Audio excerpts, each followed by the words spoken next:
has unfairly claimed thousands of precious American lives. To every citizen who has lost a cherished loved one, your pain is our pain. We mourn as one national family. Our country has come together. We draw solace from the faith that God has received and the departed.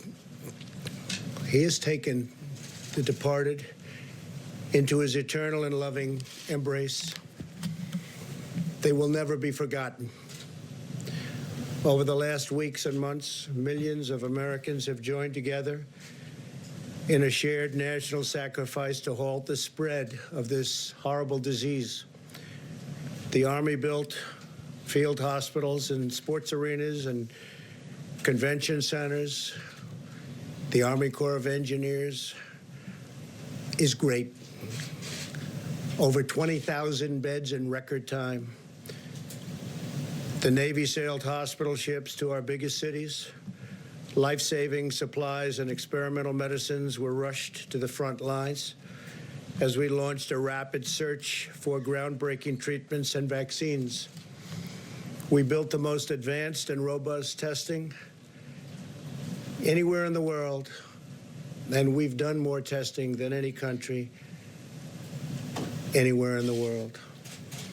We suspended dangerous foreign travel. We leveraged our industrial base to produce vast quantities of critical medical gear and enacted a historic $2 trillion relief package.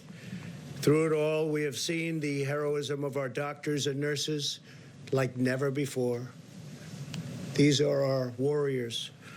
The bravery of our truck drivers, such bravery, and food suppliers, such incredible bravery, and the determination and drive of our citizens. Through this unified national endeavor, we have made great progress.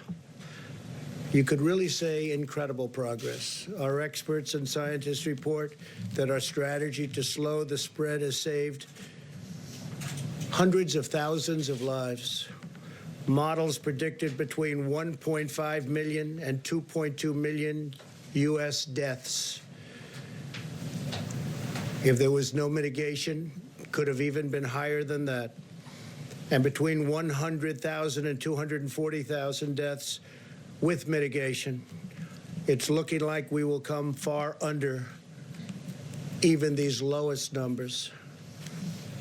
Thanks to our all-out military operation and the extraordinary devotion of our people, we believe we will experience far fewer deaths than even the optimistic projection. But there is no such thing as an optimistic projection on death. One person is too many.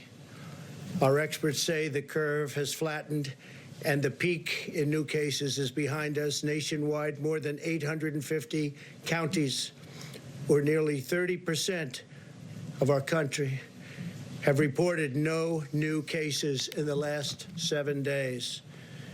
Because of our early and aggressive action, we have avoided the tragedy of healthcare rationing and deadly shortfalls that have befallen many other nations, nations which, wherever possible, we are helping.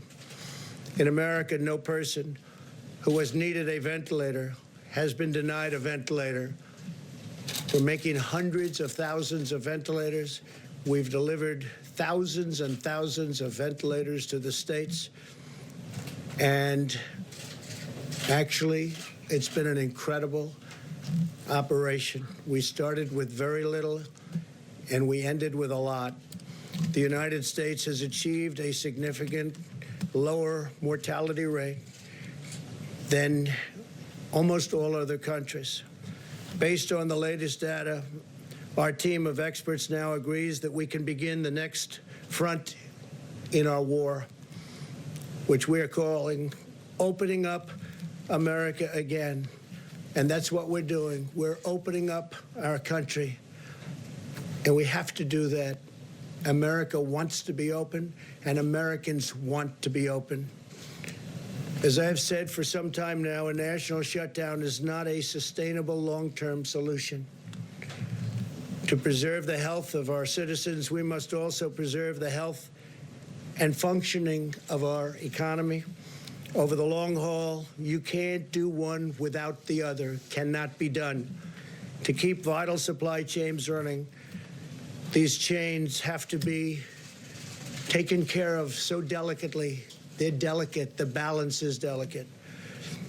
We want to deliver food and medical supply. We must have a working economy, and we want to get it back very, very quickly. And that's what's going to happen. I believe it will boom. A prolonged lockdown combined with a forced economic depression would inflict an immense and wide-ranging toll on public health. This includes a sharp rise in drug abuse, alcohol abuse, suicide, heart disease, and many other dimensions of physical and mental well-being. Moreover, many patients have put needed medical care on hold, creating entirely new hazards for public health. Our country has suffered. The world has suffered. 184 other countries have suffered. Therefore, my administration is issuing new federal guidelines that will allow governors to take a phased and deliberate approach to reopening their individual states. I've dealt with them now a long time, and we've had a great relationship. Democrat, Republican, the relationship has been good. This strategy is based on hard, verifiable data. I want to thank Dr. Birx for her incredible leadership in crafting these guidelines in consultation with scientists, experts, and medical professionals across government. Dr. Birx will explain the guidelines in more detail in a few moments. And Dr. Fauci has been absolutely terrific. We've all worked together, and we've worked together well. They are interested in the health of our country, and we're all interested in the viability and making us truly great again. We took the greatest economy in the history of the world, and we closed it in order to win this war, and we're in the process of winning it now. Our approach outlines 3 phases in restoring our economic life. We are not opening all at once, but one careful step at a time. And some states will be able to open up sooner than others. Some states are not in the kind of trouble that others are in. Now that we have passed the peak in new cases, we're starting our life again. We're starting rejuvenation of our economy again in a safe and structured and very responsible fashion. Our strategy will continue to protect senior citizens and other vulnerable populations while allowing military and other groups of incredibly talented people to go about their real business and the business that's supposed to be hard at work at doing, and nobody does it better. Our military is the greatest anywhere in the world, and we're so thankful for what they've done. Healthy Americans will now be able to return to work as conditions on the ground allow. Instead of a blanket shutdown, we will pursue a focus on sheltering the highest risk individuals, so important. We're establishing clear scientific metric and benchmarks on testing, new case growth and hospital capacity that must be met before advancing to each phase. And that's each phase specifically in the reopening of our country. This is a gradual process. As the caseload in a state continues to go down, restrictions can continue to be eased and come off. Throughout the process, citizens will continue to be called upon to use all of their weapons in this war, vigorous hygiene, teleworking when possible, staying at home if you feel sick, maintaining social distance, sanitizing commonly used surfaces, and being highly conscious of their surroundings. Those are our weapons, and they're very powerful weapons indeed. Governors will be empowered to tailor an approach that meets the diverse circumstances of their own states. Every state is very different. They're all beautiful. We love them all, but they're very, very different. If they need to remain closed, we will allow them to do that. And if they believe it is time to reopen, we will provide them the freedom and guidance to accomplish that task, and very, very quickly, depending on what they want to do. We are also encouraging states to work together to harmonize their regional efforts. We'll have numerous cases where states have worked and will be working very, very closely together. As we reopen, we know that there will be continued hardships and challenges ahead. Our goal will be to quickly identify and address any outbreaks and put them out rapidly. If the virus returns in the fall, as some scientists think it may, possibly, these guidelines will ensure that our country is up and running so that we can likewise put it out quickly. At the heart of our strategy is the vital role of medical research, especially for therapies that will significantly improve outcomes for high-risk patients and reduce the need for urgent care. This will be tremendously valuable in allowing life to eventually return to normal.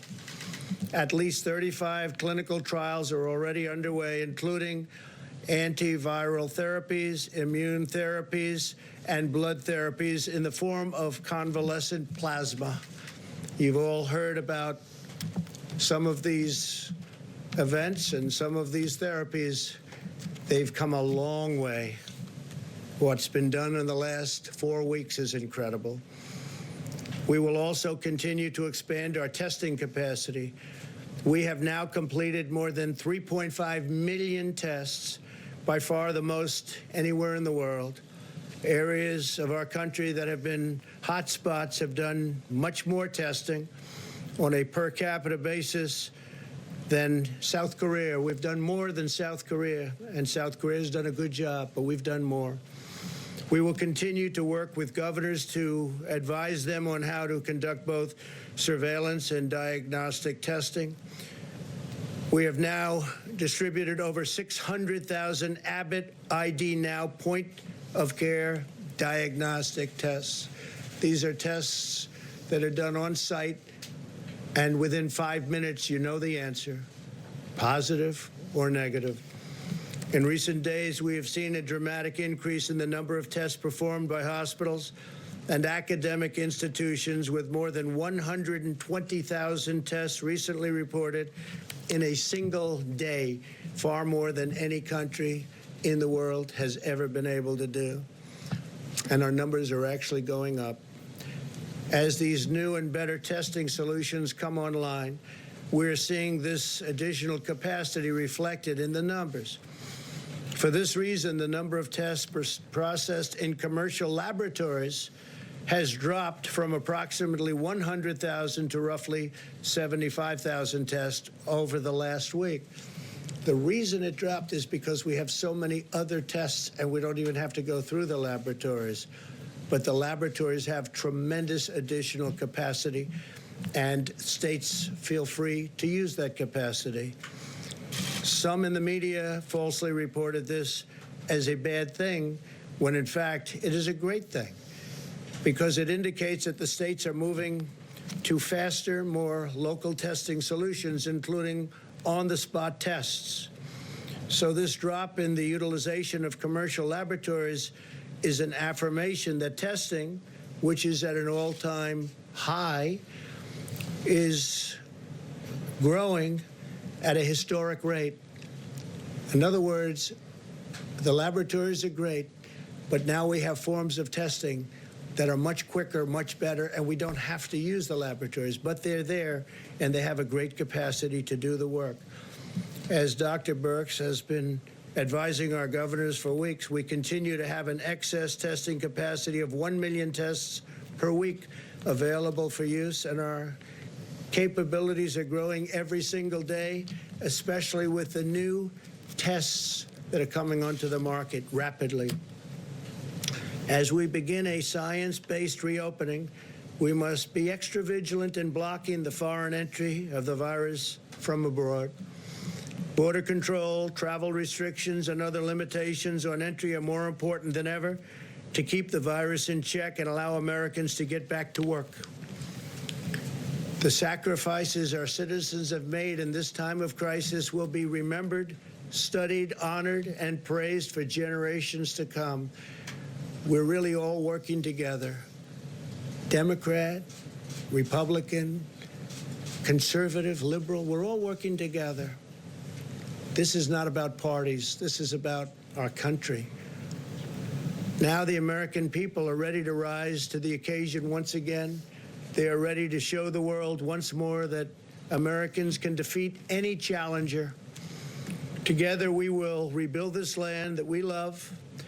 We will reclaim the magnificent destiny that we share, and we will carry our nation forward to new heights of greatness and glory.